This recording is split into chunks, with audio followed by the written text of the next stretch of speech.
मानस भवन है, उनका जयकारा लगा लें। जय श्री राम, जय जय श्री राम। पूरा देश राममय हो रहा है और हम सब भगवान भोलेनाथ और भगवान विष्णु के परम स्नेह के प्रतीक हम सब जानते हैं कि बाबा महाकाल के दर्शन करो, और अगर विष्णु भगवान के दर्शन नहीं करते, उनको स्मरण नहीं करते, तो वो दर्शन अधूरे माने जाते हैं। एक मंत्र बोलते हैं आमतौर पर, शिवाय नमः विष्णुवे नमः, शिवाय नमः विष्णुवे नमः।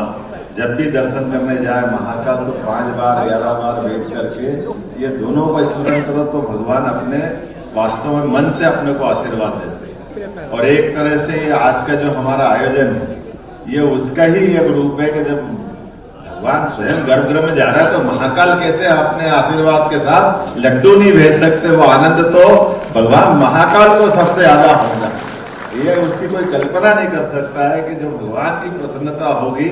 हम सब जानते हैं कि ये एक बार नहीं, उज्जैन और अपने मध्य प्रदेश की धरती से 2000 साल पहले भी यही घटना घटी थी। और ये मुझे नहीं, मुझे तो अवैधनाथ जी के शिष्य और वर्तमान में उत्तर प्रदेश के मुख्यमंत्री माननीय योगी आदित्यनाथ जी ने बताया कि ये जो वर्तमान की अयोध्या का रूप है या इसका जो स्वरूप भौगोलिक दृष्टि से, ये 2000 साल पहले सम्राट विक्रमादित्य के काल में ये पूरी अयोध्या को जीर्णोद्धार करके वापस नया रूप दे करके, और ये जो मंदिर भी 84 काले कसौटी का खंबे वाला मंदिर, ये मंदिर भी सम्राट विक्रमादित्य द्वारा बनवाया गया। तो वो जो एक अलग प्रकार का 2000 साल पहले का समर्पण अपने प्रदेश का, उज्जैन से अयोध्या का संबंध बनाने का था, एक तरह से वो वापस ये युग हमारे अपने सामने पलट रहा है, अपनी आंखों के सामने दृश्यमान हो रहा है कि एक बार फिर भगवान अपने गर्भगृह में 500 साल के संघर्ष के बाद, ये अलग बात है भगवान राम के जीवन में उनके जीते जी भी और परमात्मा की ऐसी लीला कि वो उनके जीवन के बाद में भी इन संघर्षों के दौर से निकले। आज भी कई सारे पता नहीं कितनी प्रकार की आत्माएं घूमती है, भगवान उन सबको भी एक तरह से सद्बुद्धि प्रदान करे, कैसा भाव लाते हैं। आज भी भगवान के गर्भगृह में प्रवेश करने के मामले को भी जाने अनजाने क्यों विवाद में बनाते, परमात्मा ही जाने। मंदिर बना रहे, भगवान के प्रतिष्ठा करने वाले प्रतिष्ठा करा रहे हैं। अब प्रेम से निमंत्रण दो तो निमंत्रण पे भी प्रश्न उठाते और निमंत्रण ठुकराने का भाव लाते हैं। क्या दुर्भाग्य, परमात्मा ऐसा अभागा तो कोई पृथ्वी पे कौन हो सकता है।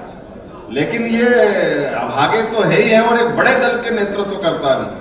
चलो भगवान, हम तो उनको भी सद्भावना की कामना करते, महाकाल उनको भी सद्बुद्धि दे। हो सकता 22 तारीख तक समझ में आ जाए, वो भी कहीं दर्शन के स्वरूप को निहारे, वो भी इस पूरे भाव को माने।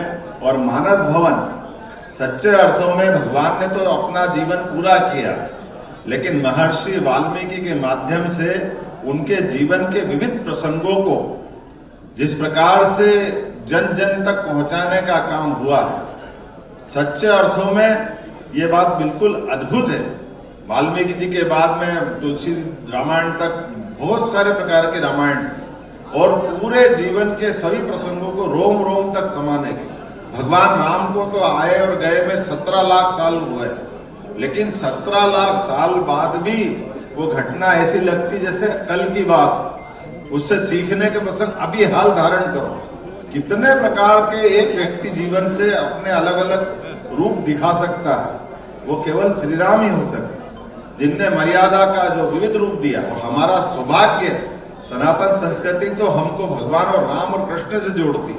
मर्यादा का पाठ, मर्यादा धारण करने के लिए भगवान श्री राम का अलौकिक दिव्य भव्य स्वरूप हमको दिखाई देता, और मर्यादा का पालन कराने का अधिकार भी भगवान कृष्ण के माध्यम से, कि कोई मर्यादा तोड़ के देखे, भगवान श्री कृष्ण उसको अपने आप में मर्यादा लाने के लिए वो सारे प्रसंग जोड़ते हैं, जिनमें वो अपने जीते जी भगवान के रूप में धारण हो जाते हैं, भगवान के रूप में माने जाते हैं। तो मैं आज के इस अवसर पर, चूंकि अवंतिका वो धाम है जिनने, हम सब जानते हैं कि अवंतिका का एक लघु रूप ऐसा भी माना जाता है कि पूरी सृष्टि किसी ने नहीं देखी हो, पूरी पृथ्वी नहीं देखी हो, तो उज्जैन देख ले। उज्जैन में वो लघु रूप में वो सारी चीजें दिखाई देती है। जिसके कारण से पूरी पृथ्वी पे दुनिया में 7 सागर, भारत में अपने आप उज्जैन में वो सप्त सागर से वो अपने आप ध्यान दिला देते हैं। 84 लाख योनियों का शरीर है, 84 महादेव का मंदिर है।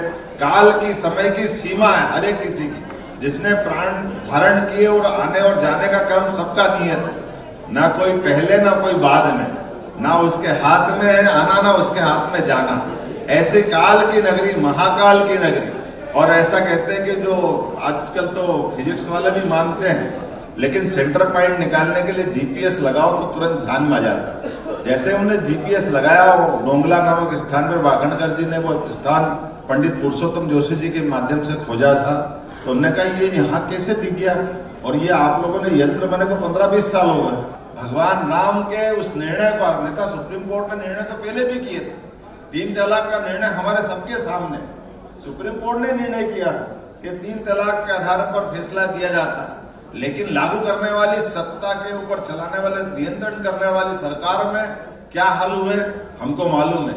उस सुप्रीम कोर्ट के निर्णय को बदल दिया गया, लेकिन अब अपने बीच में वर्तमान में यशस्वी प्रधानमंत्री जो लोकतंत्र को भी गौरवान्वित कर रहे हैं और सच्चे अर्थों में उस लोकतंत्र की सबसे बड़ी शक्ति का भी सदुपयोग करके लोकतंत्र में निर्णय होता है और निर्णय को लागू कराने का दम भी चाहिए। और हमको मालूम है 56 इंच वाले का दम कितना होता है, कैसा एहसास कराता है। और ये वो घटनाक्रम है जिस घटनाक्रम में हम सबको कई सारे संदेश भी छिपे दिखाई देते हैं। और संदेश किस प्रकार के हैं, वो संदेश आज भी हमको वही दिखाते हैं कि सुप्रीम कोर्ट के निर्णय को लागू कराने में जिस समय निर्णय हुआ होगा, उस निर्णय के समय भी सामूहिकता का प्रकटीकरण हुआ। क्या हिंदू क्या मुस्लिम, जिनको अलग अलग बार बार करके देखते थे, उनने सर्वानुमति से फैसला दिया। यह उस निर्णय से भी परिलक्षित हुआ। और बाद में भी पूरे देश ने परिलक्षण के आधार पर यह एहसास कराया कि राम मंदिर के मामले में क्या हिंदू मुसलमान अलग अलग नहीं है। सबने कहा कि बहुसंख्यक के होंगे, लेकिन राम तो हमारे भी पूर्वज है। और पूरे देश में सर्वानुमति से वो आनंद का क्षण आया जिसमें जब भगवान राम के मंदिर का भूमि पूजन हुआ, पूरे देश में दुनिया के सबसे ज्यादा मुस्लिम समुदाय के लोग अपने यहाँ थे, लेकिन कोई बाल बराबर भी कोई घटना नहीं हुई। ऐसे ये जो सांप्रदायिक सौहार्द का अद्भुत वातावरण बना था, ये सारे हमारे क्लेश था, विभिन्नता के भेद खत्म हुए थे। परमात्मा की दया से वही समय वापस जब गर्भ का आया तो ये होना चाहिए था, लेकिन अभी भी ऐसे अवशेष बाकी है जो इस विभक्तिकरण में वोट के आधार पर अपने राह ढूंढ रहे हैं। परमात्मा उनको भी समझ देगा, इसलिए हम ये लड्डू बांट रहे कि इनकी सारे लड्डू बढ़ते बढ़ते वो मिठास कायम रहे, वो आनंद कायम रहे, वो आत्मीयता कायम रहे जो परमात्मा ने 17 लाख साल पहले लीला करी थी। मैं आज के इस अवसर पर वो मिठास को आपके सबके माध्यम से अयोध्या तक पहुंचाना चाहता हूँ। मध्य प्रदेश सरकार पहुंचाना चाहती है। वो अथक प्रयास के आधार पर जो फल मिलता है भगवान राम के इस गर्भगृह के माध्यम से, जो दिल्ली की सरकार ने माननीय मोदी जी के माध्यम से दुनिया में एक अलग उदाहरण पेश किया, वो मिठास में हम लड्डू बांट रहे हैं, इसमें हम सहभागी बने। मेरी अपनी ओर से, भोपाल की ओर से, सरकार की ओर से एक अच्छे कार्यक्रम की माननीय रघु जी भाई साहब को बधाई, क्योंकि मानस से अच्छा कौन सा स्थान हो सकता है। आज हम सब उस परमात्मा की उस नए दौर के नए व्यवस्था में प्रवेश कर रहे हैं। हमारी पीढ़ी अपने आप को धन्य मानेगी, जिनने इतने लंबे संघर्ष के बाद भी वो अद्वितीय क्षण के लिए हम अपनी आंखों से निहारेंगे। मैं उम्मीद करता हूं इस अवसर पर एक पुस्तक का विमोचन भी हुआ है, अयोध्या।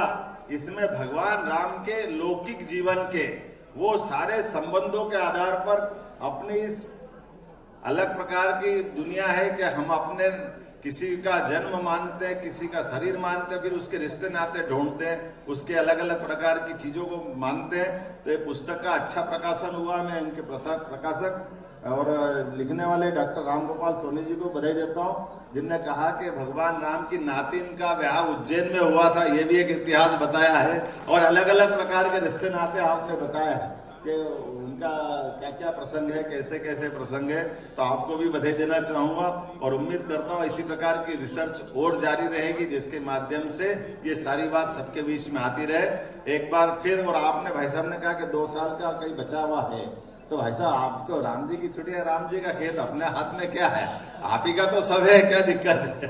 तो निश्चित रूप से वो अनुदान वापस पहुंचेगा और ये अपना मानस का आज का ये दिन वाकई एक अपने आप में इतिहास में एक अलग दृष्टि से जाना जाएगा। मेरी अपनी ओर से एक बार आप सबको बहुत बहुत बधाई और उम्मीद कर रहा हूं कि जब अपने मध्य प्रदेश का क्रम आएगा, हमको मालूम है माननीय प्रधानमंत्री जी ने कहा है एक साथ सबको नहीं आना, अलग अलग आना, ऐसे उनकी तारीख के हिसाब से। तो हम कोशिश कर रहे हैं, आज तो लड्डू भेज रहे हैं, लेकिन जब हमारा नंबर आएगा तो हमारे पास सम्राट विक्रमादित्य को जीवंत करता जानता राजा जैसा एक बड़ा महानाट्य बना है, तो वो महानाट्य का मंचन करके विक्रमादित्य को जीवंत करते हुए अपन वहां जाएंगे।